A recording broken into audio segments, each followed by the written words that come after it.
Vinnie Lou. Lavinia Llewellyn Canasta, my great-great-grandpa's sister, an only childless woman on my mother's family side, moved to town to live with us when she was 83 to help her great-great-nephew raise us kids when Mother died. Mom was sick for quite a while before she passed away, so me and Sister Bonnie did our best to help her cope, always trying hard to veil the fear within our hearts and keep her from discovering we were slowly losing hope. Because there is no cure for this, the doctor told my dad, while reaching for a handkerchief to dab away his tears. Somewhere down the road you'll probably have to find some help to raise your children, I suspect. She has, at best, 2 years. Barely 8 months later, Mom collapsed while hanging clothes. In less than 15 minutes, it was over. She was dead. Thankfully, all three of us were there to say goodbye, and also had a chance to hear the final words she said. Well aware my days were numbered, I've been on the lookout for more or less a backup mom to help Dad raise you two. And I came up with someone that I know you all adore, and she adores the three of you. I'm talking Vinnie Lou.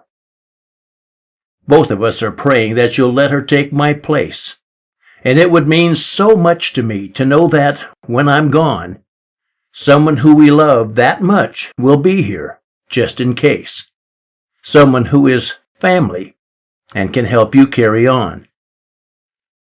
Mom had used her final days in such a prudent way, knowing there'd be times when Bonnie'd need a female's touch. She'd lined us up with someone who was quite the proper lady, and one there was no doubt at all we all loved very much. But back to what I'm trying to say. The fact is, Vinnie Lou is who I'm giving credit to, and surely owe a debt, for making me accept the concept science in itself hasn't actually found the source of life. At least, not yet. She opened up my eyes and ears to such amazing things. Things I'm sure I never would have learned if not for her. She showed me time and time again how scientific theories leave the man with no imagination to infer that, as a rule, everything in life can be explained, and only speculations based on facts are safe to make. Well, after spending just a couple weeks with Vinnie Lou, that's a rule that I was really glad she helped me break. Though Dad and Mom were not religious, every time we ate, me or Bonnie'd have to say a prayer before we'd start. Aside from that, I'd never thanked a deity for anything before old Miss Canasta joined our team and did her part. The first time I remember how her comments helped me see there has to be a God, I must have been round 8 or 9. Walking past a little garden, Vinnie said to me, "See those lovely flowers, child?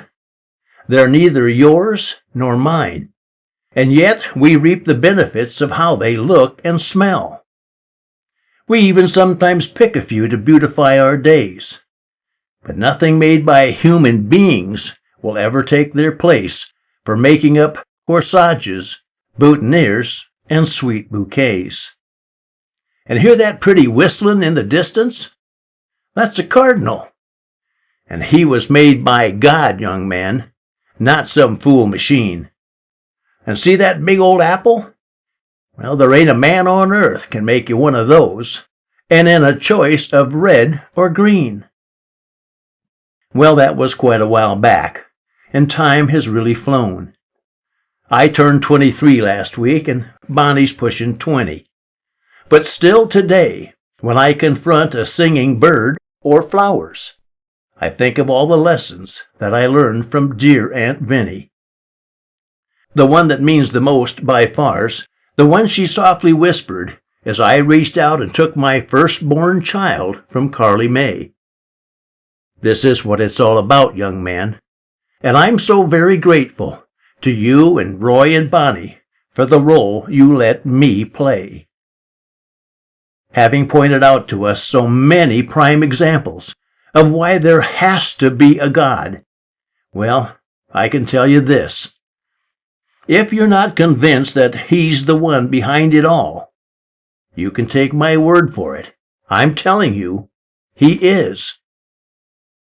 Tuesday last, we lost our Vinnie Lou, and as with Mother, all of us were at her side to share her final hours. Her last request was, when she left to be with God in heaven, we wrap her fingers tightly round a fresh bouquet of flowers.